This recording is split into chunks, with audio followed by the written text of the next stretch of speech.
खुश आमदीद hot talk में, जहां सवालात नरम नहीं होते, जवाब छुपाए नहीं जाते, हम करते हैं दो टोक बात सच के साथ। अस्सलाम वालेकुम सर, कैसे हैं आप? ठीक है? वालेकुम अस्सलाम, थैंक यू। आप तो आपने इंट्रो देकर डरा ही दिया है भाई। नहीं सर, बेसिकली हमारा हॉट टॉक का मेन मकसद यही होता है कि हम वो सवालात जो कस्टमर्स करते हुए हिचकिचाते हैं, हम उनके जवाबात उनके लिए लेके आते हैं। तो उस हवाले से आज हमारे पास एक नया टॉपिक है, ओवरसीज़ पाकिस्तानीज़ के बारे में बात करेंगे। ओवरसीज़ पाकिस्तानीज़ के बहुत से हमारे पास कंसर्न्स आते हैं और उनके बहुत से ऐसे सवालात होते हैं जो वो करना चाह रहे होते हैं, बट वो किसी न किसी पॉइंट पे आके वो रह जाते हैं, वो नहीं कर पाते हैं। तो हमने कहा आपसे इस बारे में डिस्कशन करते हैं। तो ओवरसीज़ पाकिस्तानी का आपको क्या लगता है कि रियल एस्टेट में उनका भरोसा है, नहीं है, वो करना चाहते हैं, उनका आपको क्या लगता है? क्योंकि आप काफ़ी टाइम बाहर रहे हैं, आपका ओवरसीज़ पाकिस्तानियों से बहुत ज़्यादा लिंक है, तो आपको क्या लगता है कि उनका एतमाद है रियल एस्टेट पे या नहीं है?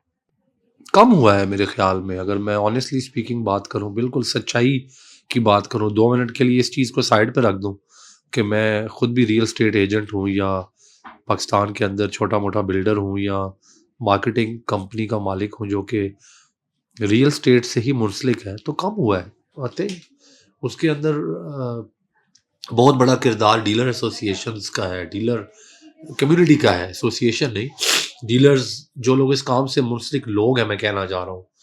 मेरे जैसे बहुत से वो लोग जो रियल एस्टेट का काम कर रहे हैं, वो इस बात से एग्री करेंगे कि पिछले 10-15 साल में एक दफ़ा बूम आया और लोगों ने बहुत ज़्यादा दिलचस्पी ली, स्पेशली ओवरसीज़ पाकिस्तानीज़ का पाकिस्तान की रियल एस्टेट में बहुत तेज़ी के साथ इंटरेस्ट डेवलप हुआ और ओवरसीज़ पाकिस्तानीज़ को ऐसा लगा कि पाकिस्तान की रियल एस्टेट एक लुक्रेटिव इंडस्ट्री है। हमने ये इस बात को समझना है कि लोग सिर्फ मुल्क की मोहब्बत में इन्वेस्टमेंट नहीं कर सकते, उसकी एक लिमिट है।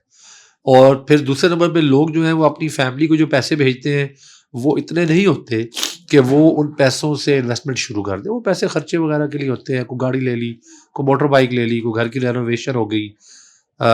जो यहाँ पे घर रहने वाले लोग हैं, उनके रिश्तेदार हैं, अजीज़ हैं, उनको कुछ पैसे रेगुलरली भेज दिए खर्चे के लिए, घर चलाने के लिए, बिल्स के लिए।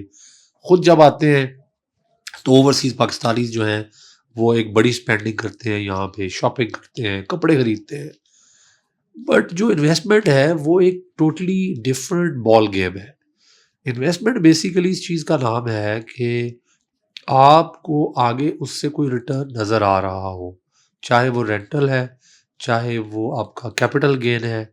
और मेरे ख़्याल में पिछले 10-15 साल में जो इंटरेस्ट बड़ी तेज़ी से डेवलप हुआ था, उसको अनफॉर्चुनेटली पिछले 2-3 सालों में काफ़ी हद तक मुख्तलिफ कम्युनिटीज़ ने मिलकर, चाहे वो रियल एस्टेट के एजेंट्स हैं, चाहे डीलर्स हैं, चाहे इवन वो गवर्नमेंट के टैक्सेस भी मैं कहूँगा, जिस तरह से गवर्नमेंट ने उनको एंटरटेन नहीं किया ओवरसीज़ पाकिस्तानियों को, वो नाइकॉप के ऊपर जो जो उनको बहुत सी सहूलियात मिल जानी चाहिए थी वो नहीं मिली।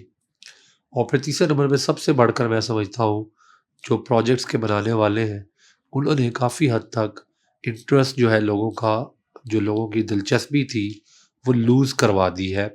और अब पहले की तरह ओवरसीज़ पाकिस्तानीज़ पाकिस्तान की रियल एस्टेट को लेकर आपको बहुत ज़्यादा इंटरेस्टेड या बहुत ज़्यादा एक्साइटेड नज़र नहीं आते।